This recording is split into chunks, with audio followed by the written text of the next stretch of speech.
Good morning. Can you hear me? Perfect. Yeah, good. Good morning. I'm so pleased to have everybody here today with us this morning. This is the first kind of artists. We had Zoom presentations during COVID, but we didn't feel that we could actually get everybody in the same room together and feel good about it. So this is the first time that we're reconvening, bringing in artists and having you personally be able to respond to them, to see their work, to see them at the same time, and to ask them about the work. And I think when we did the Zoom presentations, interestingly enough, Sandy Skoglund was one of the most popular presentations we did. We got enormously positive feedback.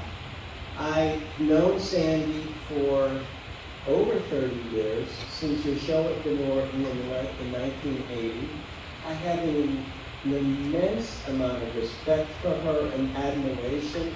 And you're in a room with somebody that truly changed the face of contemporary photography. So I want to do a couple of things. I want to, of course, thank you. If I haven't for coming, this is Thanksgiving weekend. I realize you're with your families. A lot of people that wanted to be here were traveling, so they couldn't be here, but I'm very happy for everybody that's here.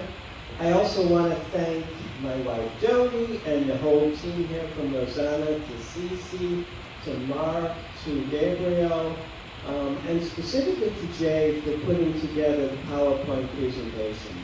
So I thank everybody very much, because now I just get the joy of being able to interact with you, our clients, our friends, and with a dear friend. And I love her work, and any excuse for me to be able to talk to Sandy about her work really is something that's a pure pleasure for me. So I thank you. When I say to you that Sandy has changed the face of photography and done an enormous amount to really, as a trailblazer to generations that came after her since the 1980s. This was a book, it's called Icons. I'm going to read just a couple paragraph from it, because this is a book that has great, the Icon series were really kind of very, very important photography.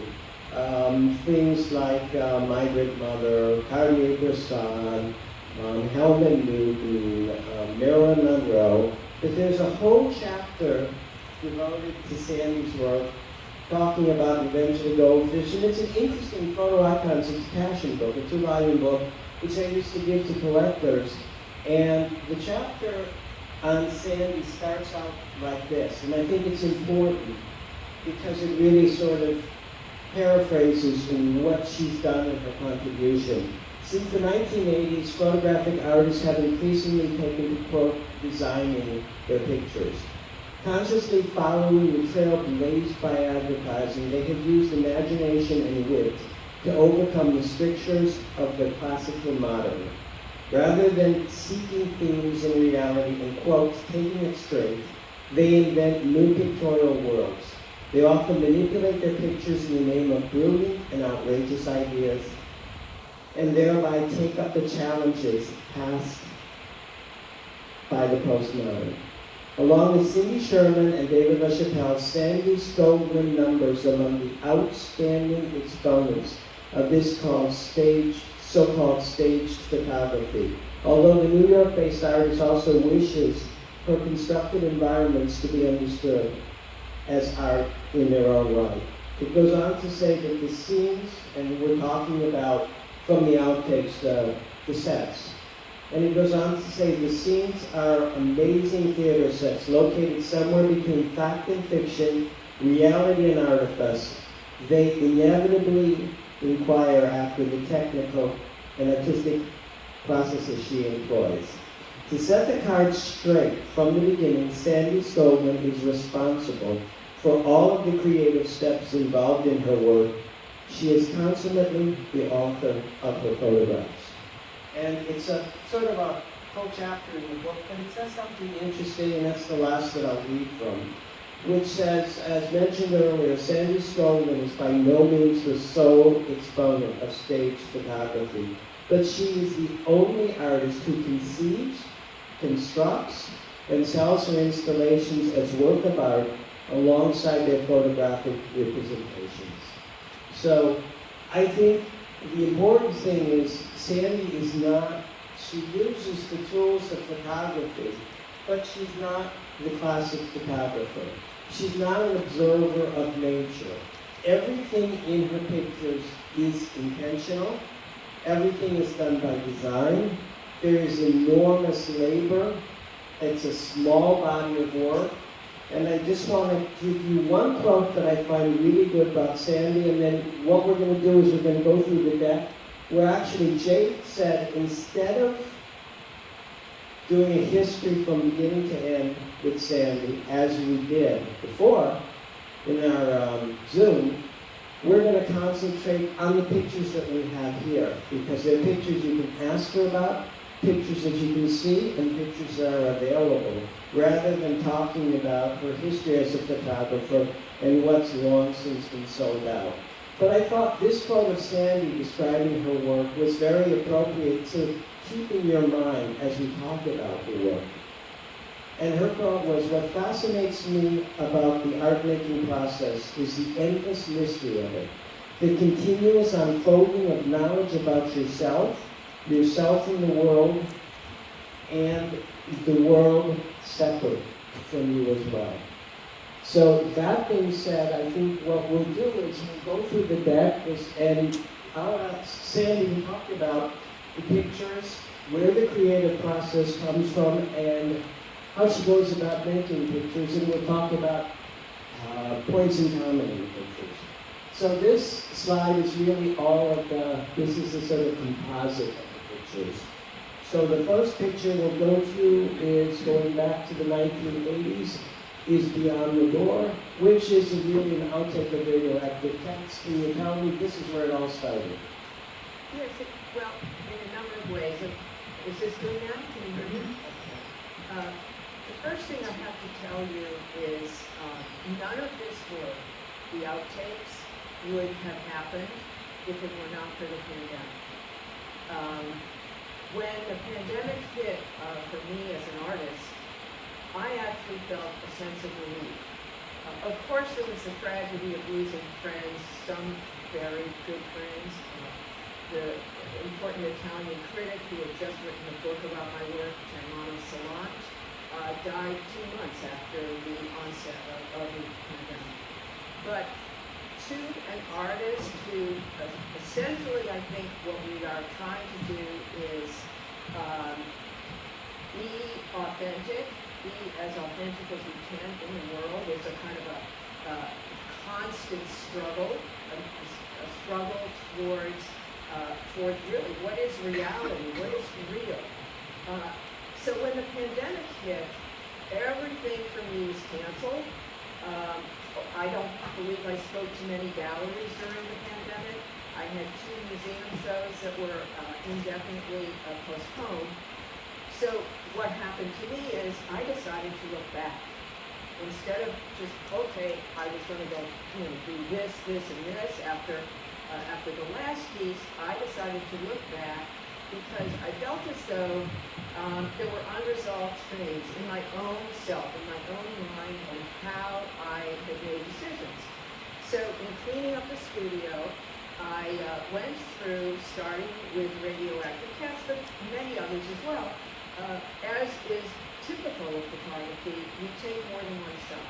So the work that you're seeing here with the outtakes, in this piece, there is a very fixed thing that's in front of the camera. The camera represents a rectangle, and in my practice, that rectangle never moves during the whole, could be 2 years, it could be a year, or 3 months.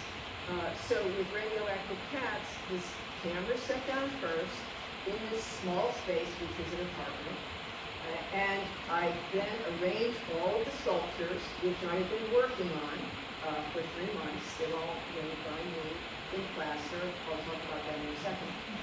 But when it came to choosing the final picture, I felt as though I was ruthless. And what I tried to do was to actually make the people in the photographs disappear, so that what I wanted the viewer to experience, based on, as you were talking about advertising, because my work is heavily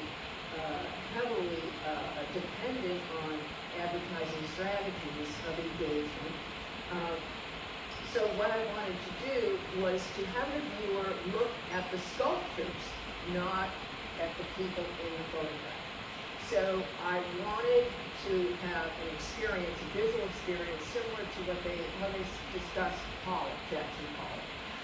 There's no central focus in a Jackson Pollock painting.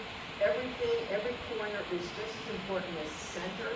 So this kind of scattered lizard that I hope you see, this kind of green pattern, is very important to me in terms of a kind of visual bombardment that will hit the viewer as you encounter the work from afar, from across the room. Now, I do the picture. This is my landlady and a wonderful guy who worked up, who didn't live on the street, he lived down the block. But he swept the sidewalk in Little Italy every day, and his name was Victor. So the two of them I invited to be in the picture, and this is one of my very earliest pictures. I think I'm barely in my early 30s. I had no idea what I was doing, but I did, for their comfort, have sit in the chair here, Victor, and Camilla, which is my landlady's name, walk over to the refrigerator and look as if you're going into the refrigerator. They were very lovely people, but the whole thing was extremely awkward, as you can imagine. And so afterwards, I'm looking at there were 4x5s, looking at them, and I'm going, okay, I don't want people to look at her, Camilla. I don't want people to look at him. I want them to look at the cats and wonder if they're real cats. So I'm going to pick the negative that has the smallest amount of her in it. So what you see here is an outtake, because I would have said, no, she's too important. That arm is too huge in the picture. And so in general, all the work we're going to be looking at today is an outtake. It's an outtake from another piece that's been done a long time ago, but it really is a different kind of critique for me on my own work, or an opinion, I guess. But Radioactive Cats in 1980, for me, was the parting of ways between finding things to photograph and making them. So some of this is just a kind of to show you that they take a long time to make. I should give you a little bit of background. Sandy went to Smith, and then she went and she got an arts degree, a graduate degree at the University of Iowa, and the important thing is she was trained first, you cannot believe it, as a minimalist painter. I mean, that was the beginning, was minimal painting. So she's come so far from where she started, but her background, when she was an undergraduate, was in literature, in philosophy, in art history, and her graduate degree was in painting and applied arts. So for her, photography became this kind of container where she would take all of her interests in theater, in film sets, in painting, in sculpture, in art history, and be able to act as a container in order to hold, as a vehicle that holds her interest, that she plays out in all of her constructions and all of the things that she wants to make. So she's not a photographer in any sense that sort of responds and takes pictures of what's out there in the world. She comes to photography very, very differently, and she doesn't come to it immediately. It becomes something that allows her to engage in all of the other arts, and when they're gone, the photographs are what's left. This is, again, a sort of a set of all of those sort of cats. And you said at the beginning that there was this sort of learning process that they were made of plaster, and it was a sort of, and she said, no, she threw out a lot of the cats, she left them out in front of her house, and she would see cats in people's windows. So, they liked it better than she did at the time, but radioactive cats, I think, is where it starts. This picture is really an outtake of Revenge of the Goldfish, which is something in 1981, Sandy gets an MEA, which she uses to, of course, buy equipment. This piece is shown at Castelli Gallery Uptown, which has a major impact and is also one of the most talked about pieces of the Whitney biennial. And it's, to me, an extremely, it's a picture that I always sort of love, and not because intellectually I understand it, because I think that her pictures can be read on many different levels, but emotively, there is a sereneness and a calmness, even in the chaos of it. But I'd like Sandy to talk about what it was like to make the piece and to put it together and its history. Well, learning for me is actually one of my sort of conscious efforts. So with this particular piece, I deliberately learned how to work with clay. Not just any old clay, but actually ceramic clay. So I wanted to, in a sense, produce an image that looked as if it were digital.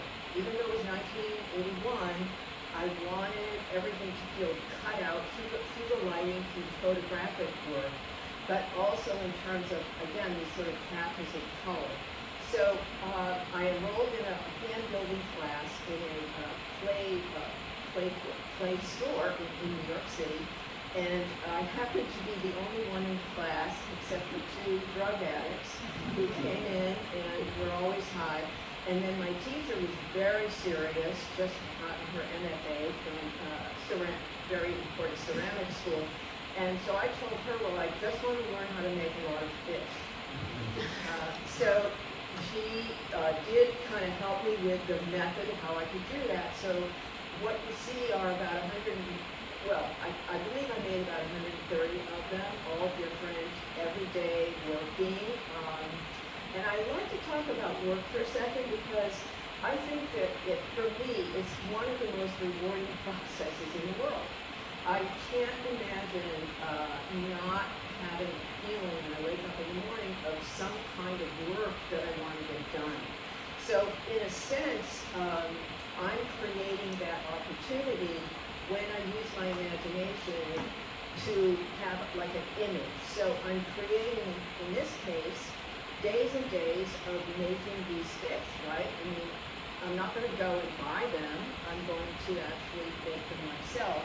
So every day I'm waking up, I'm not only making one fish, I'm making a fish, but I'm also not happy with it, right? I'm constantly dissatisfied, very calm and state of mind, in honest.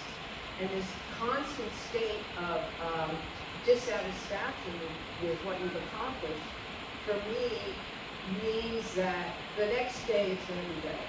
The next day it's going to be better. The fish is going to be more lively, it's going to be larger, it's going to be thinking about this or that.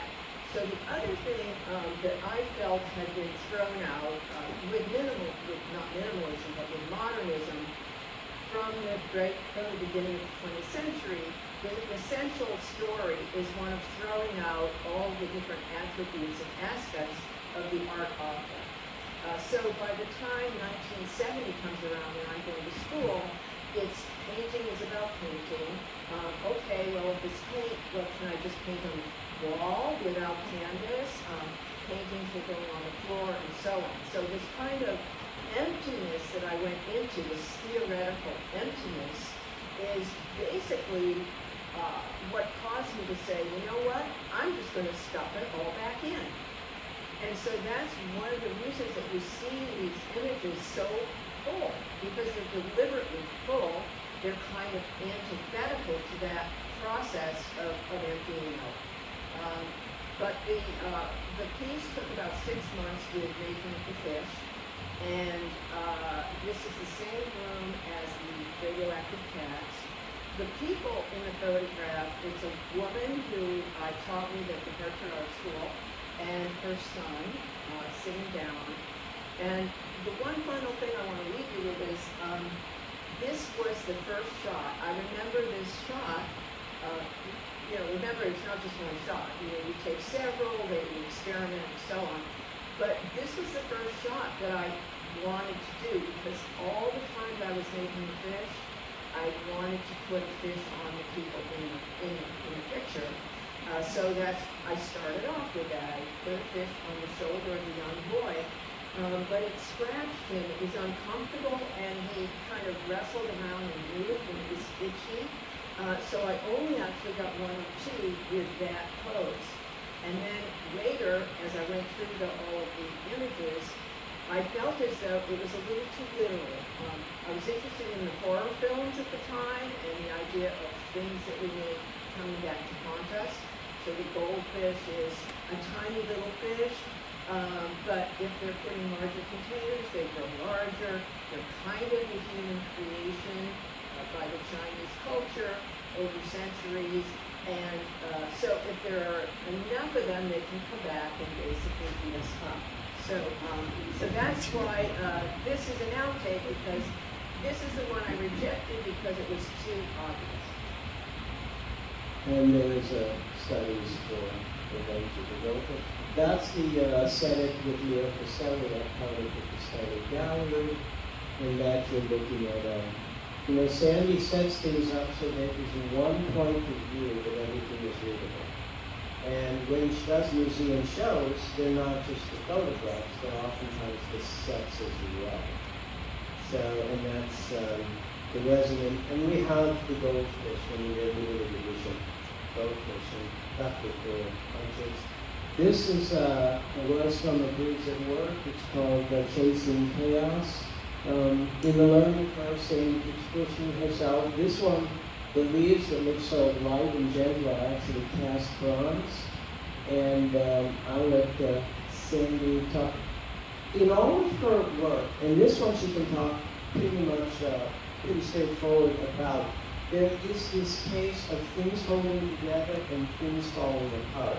There is this sense of organized chaos, that you try to organize everything, but there's an entropy, and there's a chaos, and there's an all-over sort of confusion in what's going on. So can you talk about chasing chaos? Well, you can only have chaos if you have order. I mean, if you just have chaos all by itself, is it chaos? Will it look like chaos? Probably not. It might even look like order. So to set up this kind of conflict or juxtaposition, which I do in a lot of my work, I started with order, which would be an office that we're all familiar with, although this office is already kind of outdated, historical in a way, because it has an analog telephone there with the dial. There are no computers. There are actual typewriters rather than a computer. So the method of organizing all this material, which is peculiarly human as far as we know, this kind of entire process is sort of the beginning of the idea. And then nature comes in and basically makes it completely irrelevant with all the blue leaves. The other thing that I was interested in with this piece is not only how would you photograph chaos, but how would you photograph the wind or a breeze? So let's say there's a breeze comes through here. How would you actually, as a photographer, photograph that? You would have to show something that's actually in the breeze, behaving as being blown around. So this kind of animation, I think you can see in almost all of my work, it's quite a struggle, I have to say, to try to invest the elements with motion. But that is one of the things that I'm very interested in, and I think it kind of leads to an almost animation cartoon quality in some of the images. Yeah, no, to show wind and to show kind of weather is is an amazingly difficult thing to do. As I'm going to proceed forward with the image stack, but I want you guys to think in terms of starting in the 80s, in terms of pictures that deal with kind of isolation, with loneliness, with weather phenomena, with radioactivity. Way before her time, Sandy was sort of, for one reason or another, touching on these issues that are amazingly relevant now. So, I mean, in one sense, way ahead of her time, and the work looks very, very contemporary because it addresses issues that are still very contemporary issues that I talk about all of the time. This is the investing of, it would have been very easy to cut out the leaves of fabric to make it simple, but this is not what Sandy does. Nothing is ever simple. Everything that should be easy becomes, she's very, very meticulous. Everything is by design. Everything is minutely and carefully, in a world that shows chaos, she herself is very specific about every item and every element in every construction. And so you're looking at, again, some of the, she documents with photographs the development of the foreign piece. And that is in the studio, and that is the set. And so this one I really like called The Wild Inside, and it's from Fox Games. And can you tell me, there's a fox? I mean, we're going to see more animals too, the use of animals in your pictures. Well, I can't help but ask, who's looking at who? In the whole entire world, who's looking at whom or who? I mean, we have a wonderful dog with us right now. Somebody. Yes. Name of Griffin.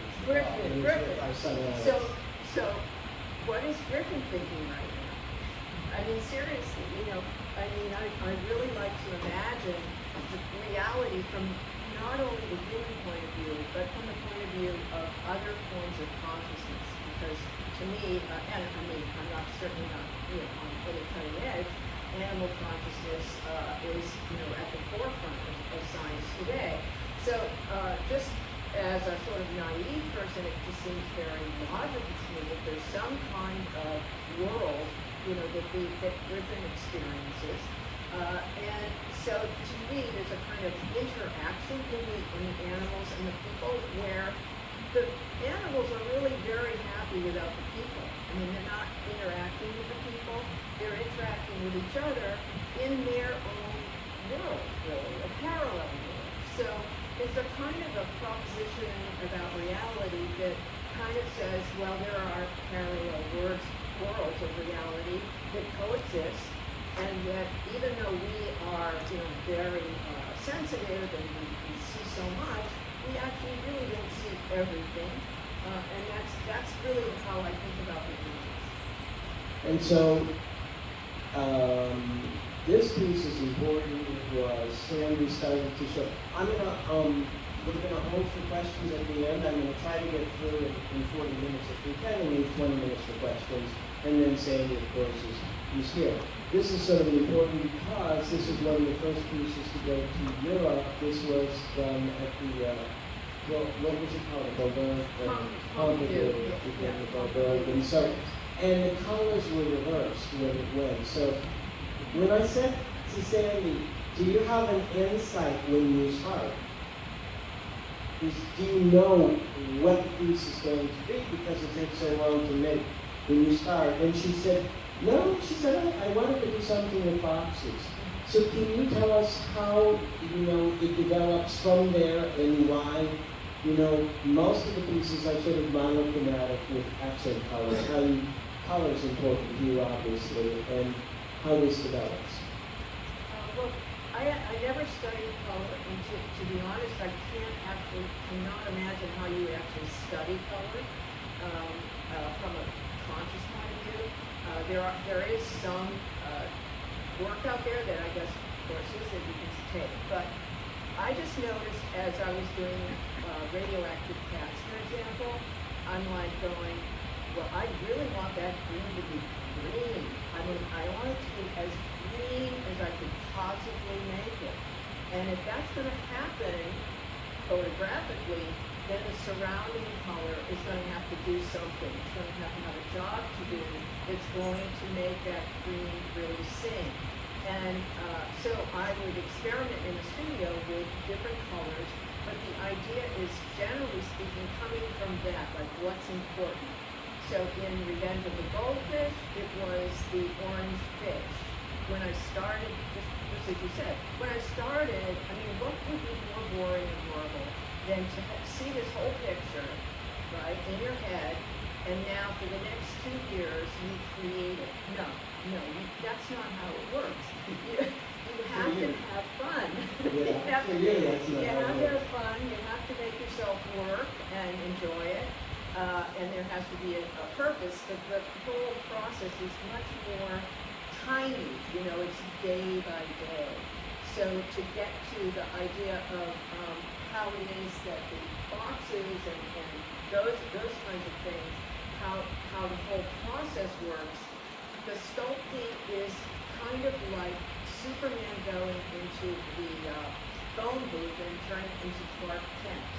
So it's like I get rid of the photography person and I become a sculptor, and I'm sculpting every day, constantly working with the material to express what it is that I want, the kind of energy that I want ultimately, in the photograph.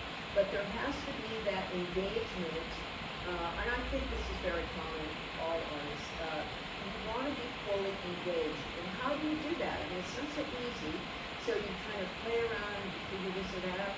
For me, sculpting something else, which is called mimesis usually, making something to look like something else, it's very compelling. And I felt bad too that my whole life as a student in art, no one had ever had me do that. There was never any sculpture class where we sculpted a person or sculpted anything. Everything was always abstract and whatever. So This is the reverse set for the public room. You can see the colors have been without.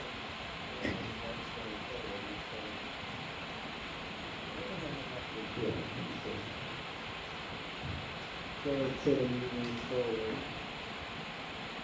I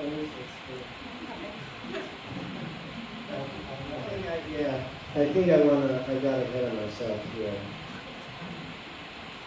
So we want to go back to, here we go.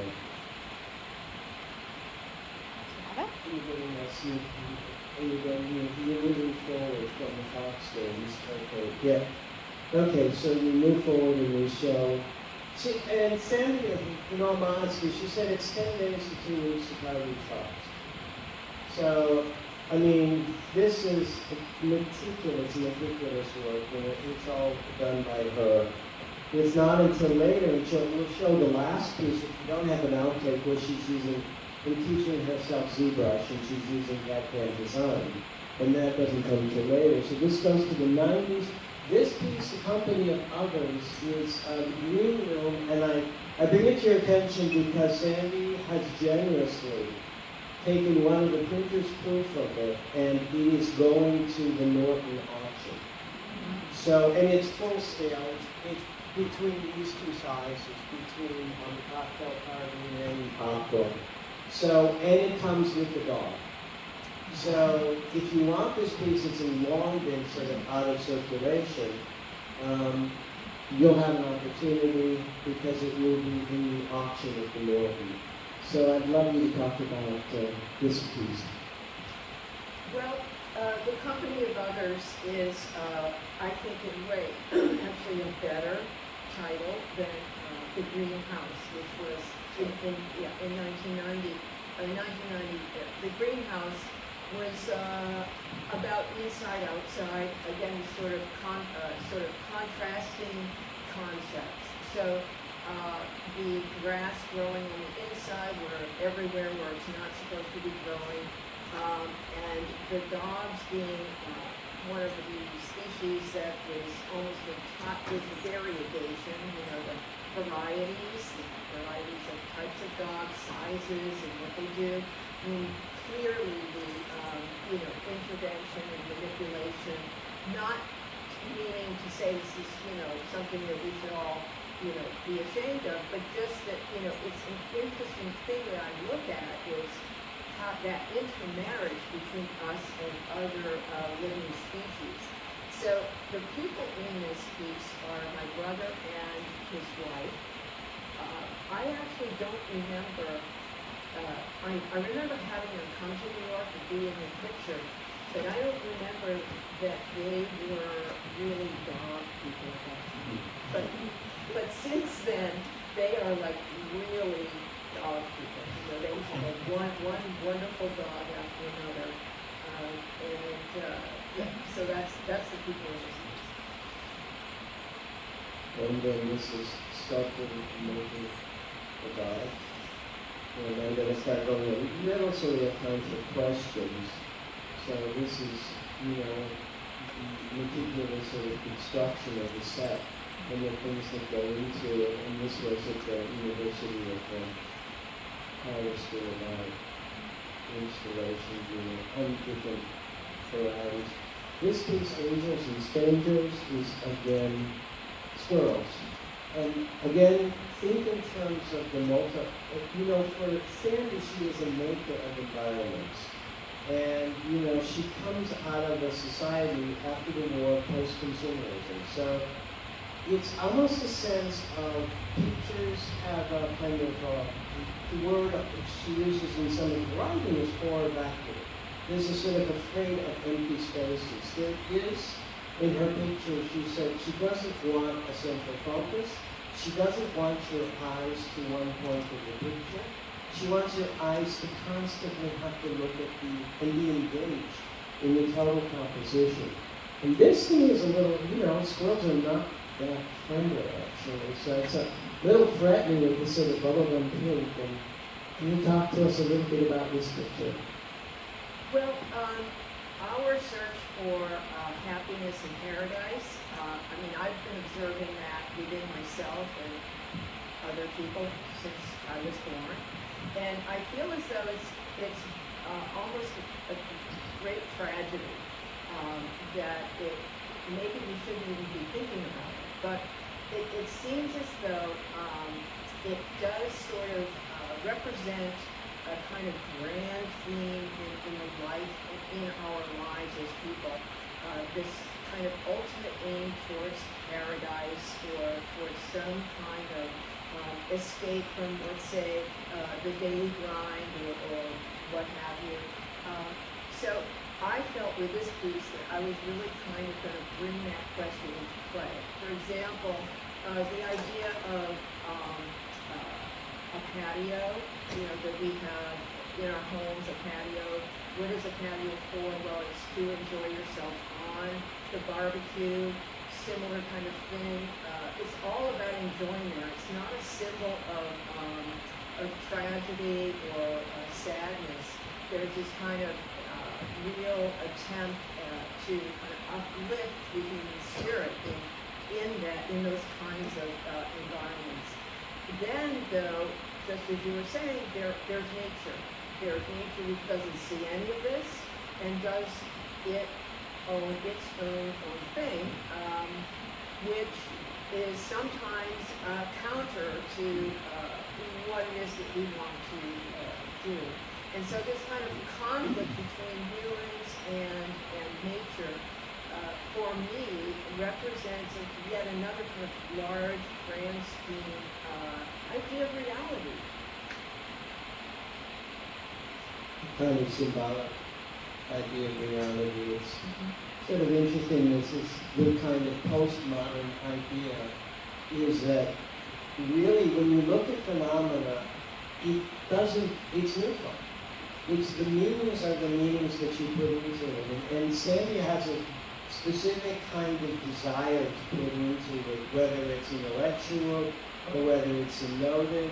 But really, I think she leaves them pretty open-ended for you to engage and to find how you want to think about a piece and how you want to engage with it. I mean, the conversation which we have, the first picture which was made big, which the edition is pretty much sold out, is this size. And, I would say symbolically, cocktail party is about that sense of everybody having to go and sort of interact, and it's a sort of formality that doesn't really always excite everybody. But I think it's good because Sandy uses food a lot in the work, and I would ask her to talk about that.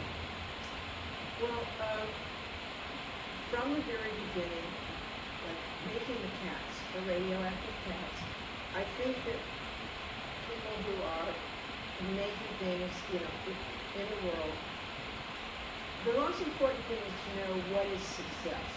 What is success to you? Not that it sells or people talk about it, but separate from all of that, what is going to happen to your work? It's going to make you feel like you're doing the right thing. And in the case of the cats, it was what you said earlier, which was that I threw out the cats that I didn't like. They were not cat-like enough, catty enough. And they were trash barrels, because it was Manhattan, so I didn't have any, put them in the trash barrel. And you're right, seeing people take those cats out of the trash, that was my first feeling, really, of success. It was a feeling of success. Much greater feeling of success than having a gallery show, although of course those are pretty good. But so in the case of the values that I'm working off of, the idea of food to me is interesting because it does kind of introduce everyone into it. Everyone eats. And so what I started to do was to try to use food as a kind of common language that would draw people in, regardless of art education or what have you, and then based on that, take a little bit of time in the work. So I'm very interested in the sort of impact of the work and its ability to communicate really beyond the artwork. So the snack food was exactly that, which is there's no real, hopefully, social critique going on here about we shouldn't all be going to parties, Excuse me, could you possibly use a microphone? We can't hear back here. Oh my Sorry to bother you, but You just have to talk. I'm sorry, how's that? no, but what you're saying is so incredibly interesting and profound, Sure. and not to be able to capture that is frustrating. Oh, I'm so sorry. No, but thank you for. Yeah, can you hear it now?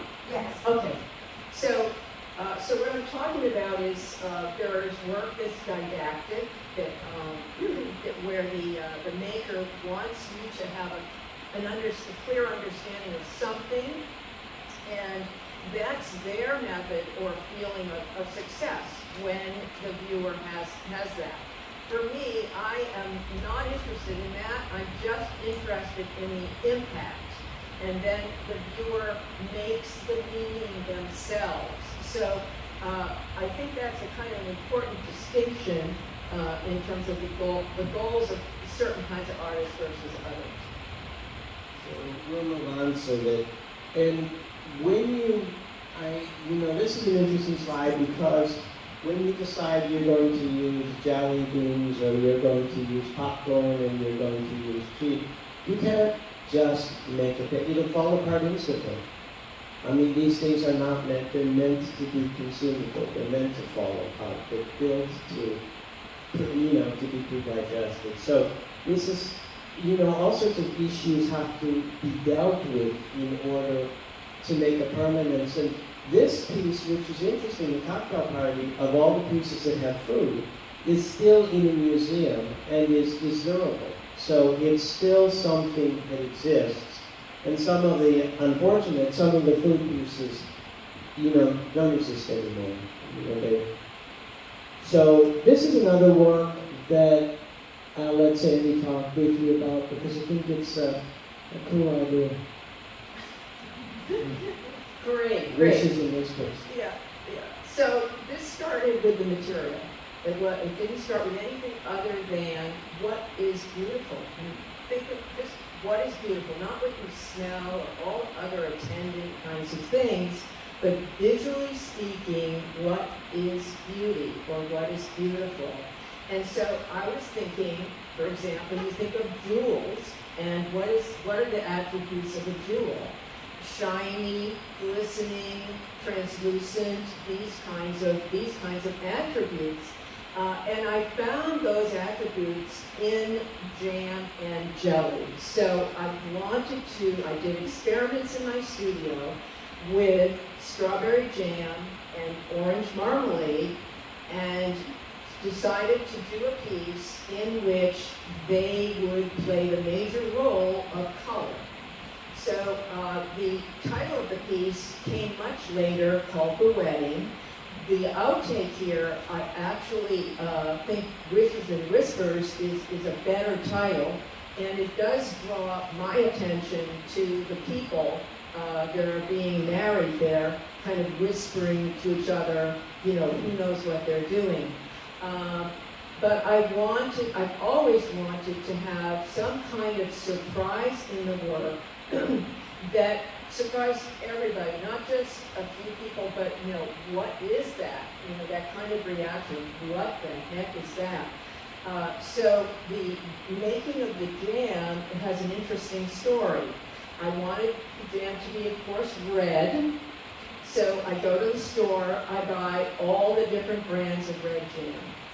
And I look at them all and I test them out, and there's one by Polymer made of real food. It's the most red, so the food industry is very protective of, you can't buy a lot of food without going through an intermediary salesperson.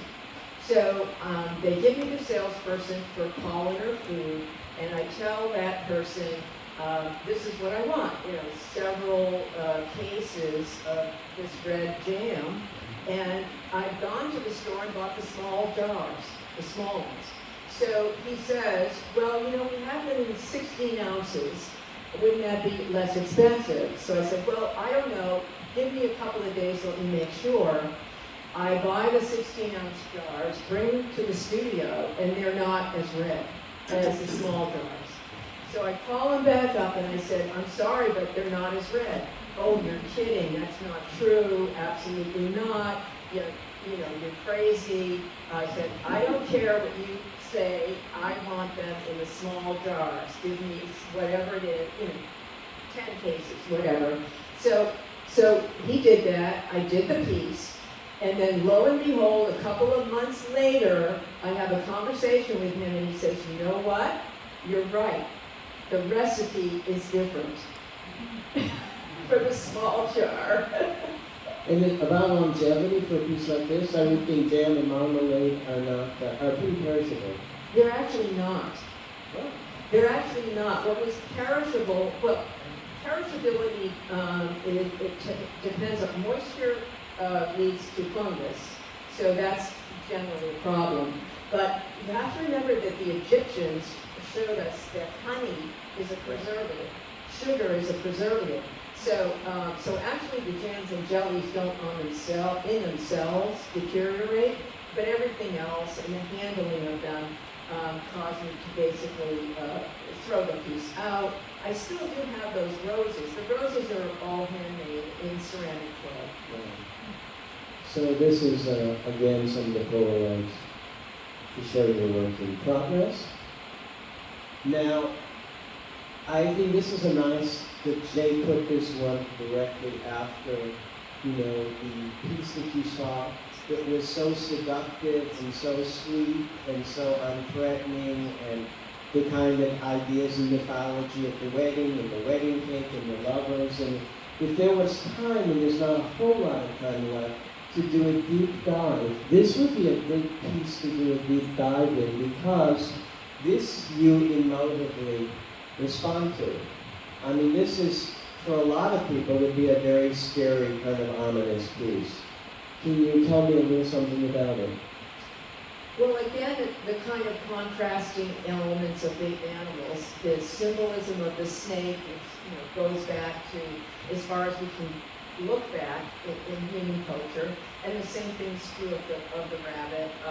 There's so many wonderful anecdotes about different cultures and their use of these two animals. But I was kind of interested. My first question was, where did the Easter Bunny come from? As a child, no one questioned it, no one talked about it, but there it was every time Easter came around. And then what did it have to do with eggs and this whole, Easter parade thing? So I actually kind of imposed this picture on a scholarly research into different civilizations and their depictions of the snake and the rabbit. So on the walls, those are all handmade paper tiles, and there are 42 different images, starting with the Egyptian culture, which of course used Apophis was their main god of fear. He was their god of fear, and that was the snake. So there was a culture thousands of years ago, mainly afraid of chaos. That he was the god of chaos. There you can see I think they're 42. 5 times 9, maybe the 47. But anyway, so I wanted to make the bathroom, which is to me a very charged idea. It seems a very charged idea, never mind the actual place. And I wanted to make it impossible. So everything's made of paper. And the reason the outtake is called the paper sink is because you wouldn't know that it was made of paper unless I put it in the title. But to me that's important because it's all made and looks as though it can work, but it can't work because it's the wrong material. If you just think of the thousands of eggs, the tiles, the amount of work that went into it, this piece was actually the setup, the piece that was shown at the Norton. And you didn't have the two naked ladies, unfortunately, walking through the eggshells. You had, not unfortunately, it was a museum. So you had Sandy walking through the eggshells. But it gives you a sense of how vastly, there are themes that are similar in all of the work, but the work is so very, very different and so creative and reaches out in so many directions. It's hard to believe that all of these sort of incredible, artistic projects come from one person. This one, which is Sticky Thrills, is, again, making, and in a couple of, there's always sort of the making of the mannequins, and the mannequins become extensions of the floor and the whole kind of thousands and thousands of little elements. And can you say a little something about this and then move on so that there's time for questions? The most interesting part about this piece to me is that I feel as though it doesn't really speak about color. Even though there's every single color there and they're all like these little particles of bright color, because it's not these clashing areas, in a sense, like for example, when I photographed the piece, I'm going, oh my God, it all looks beige. That when you get away from this sort of complete distribution of every color, that all of the colors kind of cancel each other out. So that was a big surprise for me in this piece. The woman on the left was a friend of mine who has alopecia. And so that's why she doesn't have hair, but she's a good friend of mine, an actress. And first I did the butterflies, had that as a main idea, and then came the delegates. And the butterflies were on pins. The pins were motorized, so that they were moving. Right. So this kind of sense of overload. This was for many, many years in your work. If you think about what people talk about society now, people talk about the bombardment of information, and between social platforms where everybody is, their own publicist, and between your iPhones that are constantly, everybody's constantly looking at it, and this kind of bombardment of information so that you are never sort of at peace and you're never sort of quiet is something that, Sandy's picked up on a long time ago, and the pieces are really dynamically charged. There is no sense of a quiet piece of Sandy's. They are, emphatic, they're charged, they're electrified with a kind of energy, which I think is very telling now. We're going to look at this quickly. This is with mosaic, and the idea here was? Well, a couple of ideas. I was invited by the Museum of Art and Design in New York to do a piece, so I learned how to work with glass. So all the glass dragonflies were all handmade by myself, and then I taught some studio assistants to do it. But I really wanted to kind of approach that medium because in a way I had not yet done it. So it was sort of an undone kind of event. The other big thing for me was all these years I had, you have this camera, it's a big heavy thing. I would have loved to have turned it upside down many, many times, but I never did. And this piece, that's what I did. From the beginning, I said, I'm going to give this to myself. I'm going to be able to turn it upside down. So that's the idea. And you can see in the basically they're standing on their head. And this is the piece that we have full scale behind us. This was done actually the same year of 9/11, but the idea that in the making of it happened a little bit before 9/11. And so this, I can't, as a rescue and as a kind of, it always has a kind of a post-apocalyptic feel to me. I don't know if that's intended or not. Well, I think that sometimes the things that we do, we can't believe it ourselves. I mean, I have to say, some of the things that I've done as an artist, I look back and I go, wow, I mean, what was going on? It does seem strange that this vision, which is kind of powdery white all over, is very similar to the pictures you have from 9/11. But it was definitely done the summer before that, September, for the Midwest, actually. I went to the University of Iowa for graduate school, and it was wonderful, just a wonderful, wonderful education. So I wanted to really focus on that, which is a kind of landscape, if you will, of cultivation. So if you look at that Midwestern landscape, what you see is corn, just these massive fields of corn. And I then wanted to connect that, as with some of the other work that I've talked about, I wanted to go back to ask the question, well, how long have people been thinking about popcorn? And so I did find out that a long time, thousands of years, we have found ceramic popcorn poppers in the American Southwest. So part of, for me, the reward of doing this later work is actually finding a connection in the mind and the imagination between myself and the people thousands of years ago. So I guess what I'm trying to say is we really haven't changed that much. And this is, again, pieces working on the set and looking at the mannequins. And we do not have an outtake of this, but I thought it would be interesting, and I put it in because this is Sandy's first piece that's created with cat-tan. It's a ZBrush.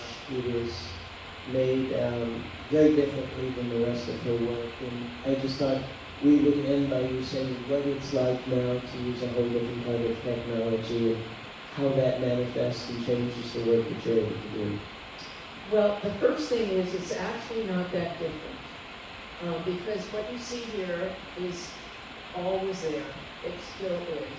So the crumpled paper, the sculpture is what I made with the CAD cam. The picture wasn't made with CAD cam. The picture was made with a camera. And still frames? The snowflakes were cut out, so yeah, they were digitally cut out. I designed them and had them cut out, but they are actually there in the piece. It's just the lighting that makes them look as though they're pasted in there. So that process is actually not that different, and the people are actually in there. But the destruction of space through the very, very flat lighting, it does lend itself to a tremendous amount of confusion. And what I was hoping for was that as an aging artist, that the computer would enable me to work for as long as I live, 10, 20, however many more years I have. I have to say that I'm not thrilled with it because it's very slow. The expectation of working with the computer, whether it's Photoshop or whether it's CAD/CAM, the general expectation is far, far from the truth of what it actually takes in terms of time, real time. So I'm not sure where I'm going yet. I don't think I'll do another big project like this, but it was very interesting. Also, it's very hard to teach myself. There are no courses in 3D sculpting. So I had to buy books, and I cried and cried, and my poor husband had to watch this, drama. This is the lady who's never taken a shortcut, so things don't change.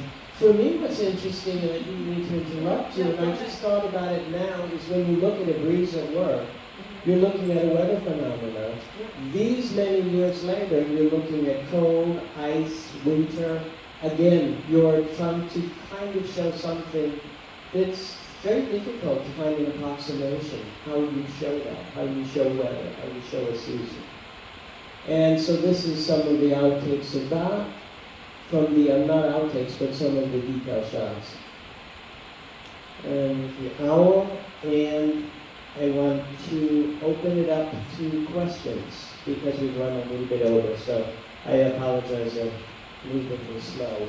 But if we could have the lights, Sandy's here for questions. Any questions? Eric. Yes. Eric, yes, good. Hey Sandy, thank you so much. That was really wonderful insight into your work, your thought process, your working process. One of the things that you talked about was the single perspective of the lens and how important you set up the camera. It might be there for a year or 2 years. I'm wondering if you could speak to the relationship between that perspective of the camera and the environment of the installation. So you have the work, print, and then you have the installation, where people can kind of move and see from different vantage points. Right. I'm wondering if you're curious about that at all. Or I think it's, I think the most important thing is to actually not know everything from my point of view. I mean, having been a conceptual artist and all of that, I really feel as though most of what I do doesn't make a lot of sense.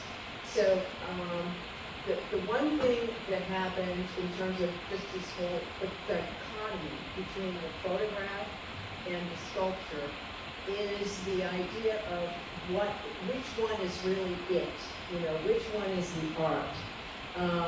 And I really am reluctant to say anything about that because maybe none of it is art. Pictures certainly fall within, the realm of art because they're pictures. I also feel as though they are very directed and specific. They're my opportunity, if you will, to say, oh, here's my installation, here's a bunch of cats, but look at it that way, right? I mean, that's what the photograph does, is it forces the viewer to look at it in a certain way.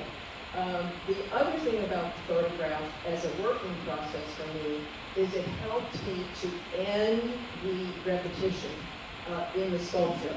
Because if you're working towards filling up a rectangle, then only so many cats can fit inside that rectangle. So there's some kind of logic there that stops that, that reasoning. I mean, you're starting off with a kind of a reasoning thing of every day I'm going to make a cat, a cat, a cat. And those of you who know about conceptual art know that there are many artists out there who just kept going because they were not photographers. So photography saved me from that fate,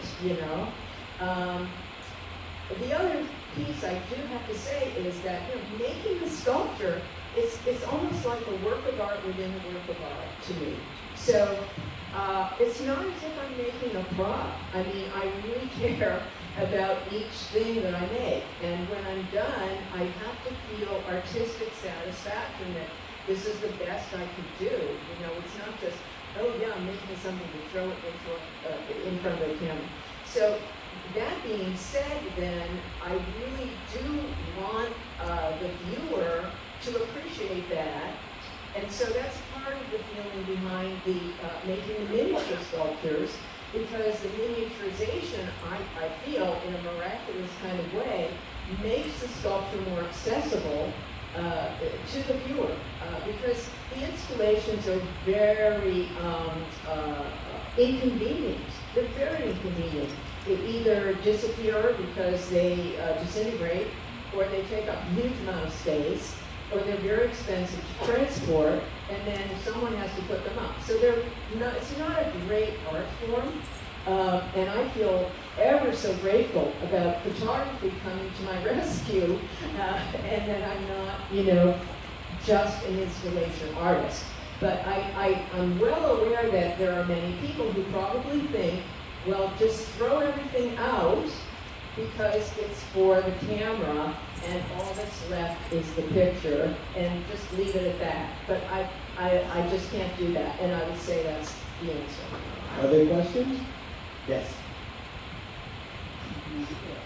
The work makes me think of Andy Goldsworthy and the way that he worked so hard at making things that are transitory and that will not be preserved except by photographs. Mm-hmm.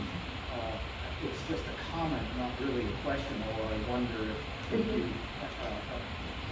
Yes, I love his work, yes, yeah. No, I mean, you look at his work, if to extend your idea, there is artwork that looks as though it was made in a second, right? The gesture, the grand gesture, and to me, that throws me out. There's no way that I would ever be so convincing to my fellow human being with one single gesture. For example, you look at the history of expressionism and people like Jackson Pollock and what have you. I mean, that entire sense of bravado and of gesture and action, to me, is almost excludes me exclusively, because if I behaved like that, I feel as though I would be thought of as mentally disturbed. I'm serious, that there's a very fine line in terms of the cultural expectations of artistic behavior.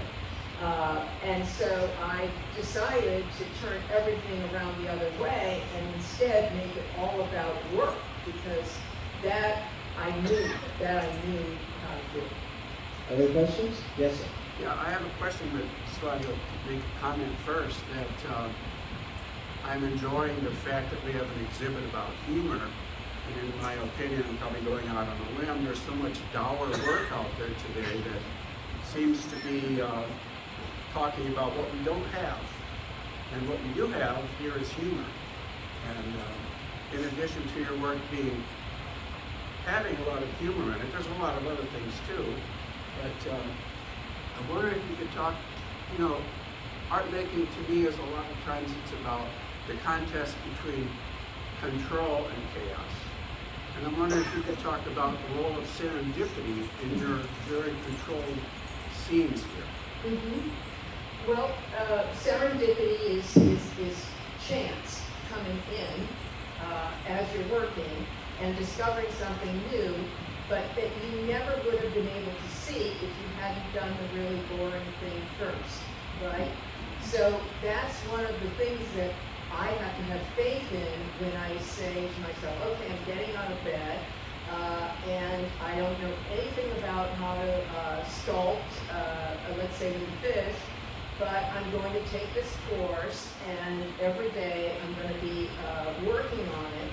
And I totally agree with you that there's something about the process of focusing your attention, that ultimately the more you focus, at a certain point it explodes into this kind of imagination and actually personal success that is, I hope, what you're asking about, which is the serendipity aspect. So the process of trying to allow change in, or chance, or accident is also part of, to me, the outtakes, because all of the outtakes, when I first took the pictures, they were all mistakes. They were mistakes because I said, no, that's not the good one. So now the mistakes are successful, kind of serendipity. So does that help? Yes, thank you. Time for a couple more questions if we have them. Otherwise, yes, Jim. Well, I'm just curious whether somewhere here, the ones you chose are a bit like in a book. You have them here. I would love to see the. Oh, the first ones. Right. These are outtakes. Mhm. I'm wondering what you chose. Right, good question.